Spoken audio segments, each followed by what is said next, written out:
এবার দার্জিলিং গিয়ে আমরা চলে গেছিলাম সেই ভাইরাল জায়গা অবজারভেটরি হিল ভিউ পয়েন্টে, যেখানে সব থেকে সুন্দর কাঞ্চনজঙ্ঘার ভিউ পাওয়া যায় দার্জিলিংয়ে।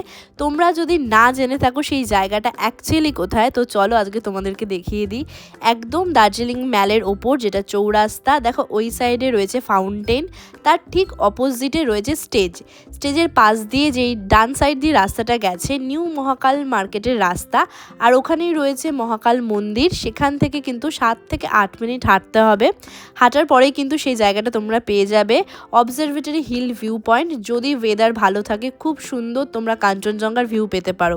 আরও একভাবে যাওয়া যায়, মেফেয়ার হোটেলটা রয়েছে তার ঠিক অপোজিটে যে রাস্তাটা রয়েছে সেখান থেকে 2 থেকে 3 মিনিট হাঁটলেই কিন্তু সেই ভাইরাল স্পটটাতে তোমরা পৌঁছতে পারবে। ফাইনালি সেই ভাইরাল স্পটটা পেয়ে গেছি। পেছনে দেখো পুরো কাঞ্চনজঙ্ঘাটা দেখা যাচ্ছে, পুরো রেঞ্জটা। এটাই হচ্ছে সেই জায়গা যেখান থেকে খুব সুন্দর কাঞ্চনজঙ্ঘার ভিউ পাওয়া যায়।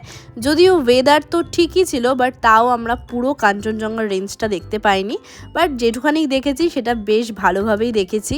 আর এর পাশেই রয়েছে ক্যাফে হাউস, যেটার রিভিউ আমি তোমাদের সাথে নেক্সট ভিডিওতে শেয়ার